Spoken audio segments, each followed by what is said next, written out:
Hi, I'm Laurie Itkin. I'm a CDFA, otherwise known as a Certified Divorce Financial Analyst practicing throughout California. Today I'm going to talk about a spousal support buyout. Why you may want to negotiate a lump sum payment of spousal support up front rather than having monthly payments over time. I'm going to talk about it from the perspective of the person receiving the support, and I'm going to talk about it from the perspective of the person paying the support. The person receiving the support, let's say in this case, I have spouse A and spouse B. Spouse A in this case makes $200,000 a year. Spouse B makes $70,000. These are gross numbers. I haven't dealt with any deductions or anything like that.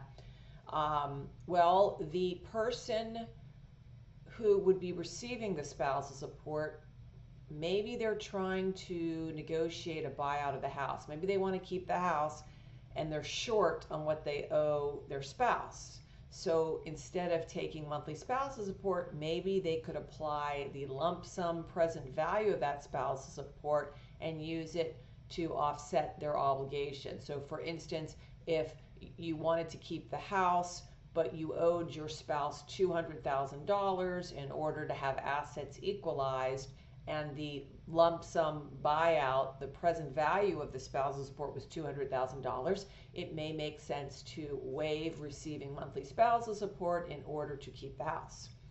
Other reasons why you may prefer a lump sum buyout. Well, a bird in the hand, a bird in the hand. Spousal support can be modified unless you say it's not modifiable in the agreement. So, if your spouse is approaching retirement age, or your spouse may have a really great job right now, which is sort of a once in a lifetime, and they lose this job and they have to do something else. Your spouse can always try to modify the agreed spousal support to be lower or to be nothing or to terminate. Whole lot of factors involved in that. The other thing that getting a lump sum spousal support up front does is it allows you to have control how you invest that. Perhaps you want to invest that money and make your own monthly stream of investment income and not have to rely on your spouse. And finally, the big one, if your spouse dies 2 or 3 years after receiving support goes away. You don't get it. And if there's no life insurance securing that spousal support, you're out of luck. Also, maybe you want to get remarried or cohabitate in the future. Well, that may be a reason that spousal support is terminated or modified down. Okay, plenty of reasons why you might want to get a lump sum if you were the one receiving it. So why would you want to pay a lump sum if you're the one paying it? Well, number one, people hate the idea of having to pay their ex-spouse monthly. The divorce is done, they've divided assets and debts, and now they got to keep paying support to that other spouse. People don't like that. So maybe you just want to clean your hands of it and just pay once. You also may want to make a lump sum spousal support payment if you feel like your other spouse may make less income in the future and may lose their job, or may have a need for more spousal support, a higher amount in the future, and they're going to try to modify the spousal support to be higher. Or maybe you think you're going to be making a lot more money in the future. Now, you may come up to something called the marital standard of living, and that whole debate, but clearly you're feeling there's a risk that you may have to pay more spousal support in the future, so you might want to pay a lump sum. Okay, great reasons on both sides. Now, how the heck do we calculate this? So in this situation, I have family law software here, and I've basically put a little model together where I've said that spouse A, in my program, I had spouse A earning $200,000 gross a year and spouse B earning $70,000 gross a year. I did not include any deductions for mortgage interest or healthcare deductions. This is very simple, high-level example. What I found is when I put this in the temporary support calculator, I got something around $2,400 a month.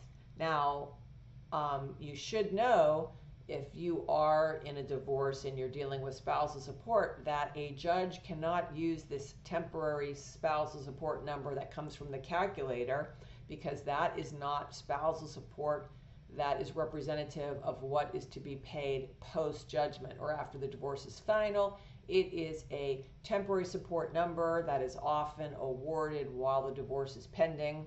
So although the court can't use this number, they have to use statutory factors.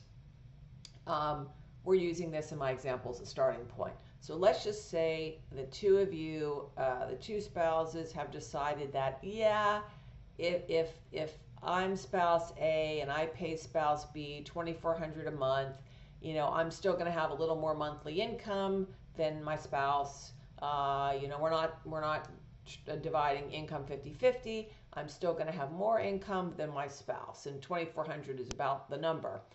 Now we have to determine, if you two agree on the monthly amount, what is the duration, okay? Is this going to be paid for 10 years? In my example, I have it paid for 10 years, 120 months. Maybe there's no end date, but even if there's no end date in the agreement, in order to do a lump sum buyout, we have to pretend there is an end date. We have to estimate, when might my ex-spouse die, or when might my ex-spouse retire, or maybe, we're going to do half the length of the marriage, or whatever, but you need a term. So not only do you need a monthly rate to use, you need a term to use. And then finally, the third factor is you need a discount rate to use. In this example, I'm using 4.57%, which is the 20-year Treasury bill rate as of the day that I was recording this video. Interest rates are pretty high right now. And what is interesting is that I do this net present value calculation. If I'm using $2,400 a month for 120 months, and I'm using a discount rate of 4.57%, I'm getting about $213,000 is the lump sum value, where the person receiving the support should be indifferent to receiving $213,000 lump sum today, which is not a taxable amount, versus receiving $2,400 a month every month over 10 years, which will be taxable at the state level if you live in California. Feds don't tax it. The state, in this state, California, does. And I figured what they're earning, it would be 9.3% is the estimate, the marginal tax rate. Okay. So let me just show you what happens here. First of all, one thing, I want to go back.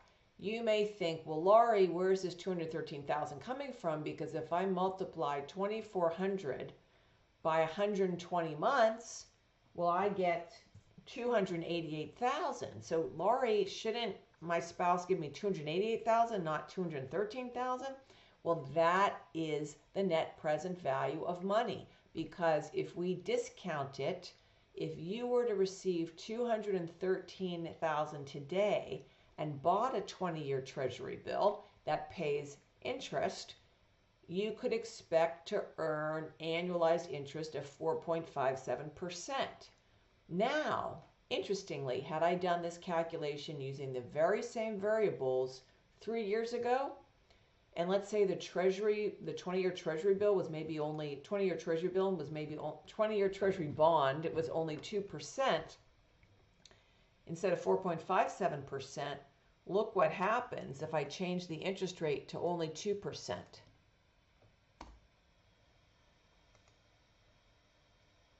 Look what happens. Well, the lump sum value goes up, okay? So now it's at $238,000.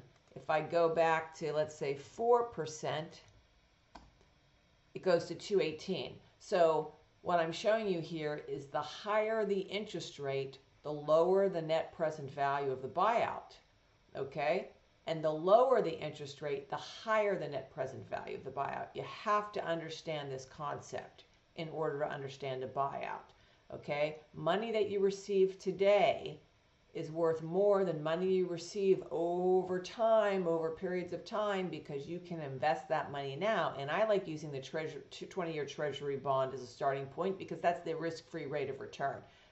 That is one of the least risky investments you can make. And hey, if you're trading off spousal support, you want to know that you're going to have reliable income. Now, the fourth factor we have to consider is another discount. Another discount that even though we've expected that spousal support would have been paid for 10 years, payer dies, recipient remarries or is cohabitating with somebody, and spousal support goes down. So there's this sort of like what if discount, which is really hard to quantify.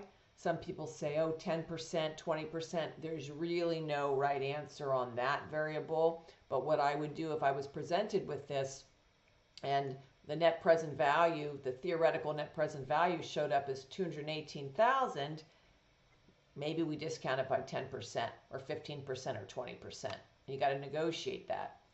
Now, just to show you the other variable, if spousal support is paid for longer than 120 months, obviously the value is going to be higher. So let's say it's paid for 180 months. Look, it goes up to $301,000. And let's say the amount isn't $2,400 a month that you agree on, but it's $2,000 a month. Well, there the support number, the lump sum goes down. That's all intuitive. That makes sense. So I think in conclusion, in order to negotiate a spousal support buyout, both you and your spouse really need to sort of be on the same page on what the monthly amount would be and what the duration would be. If you do not have a duration that you agree on, then you could calculate two different lump sum values and maybe you compromise in the middle. Also be aware that depending where interest rates are, and they change, all the time, the value, if you negotiate this today, could be very different than the value that you negotiate even 6 months from now. So anyway, I hope this has given you some education, information, and thoughts on negotiating a spousal support buyout.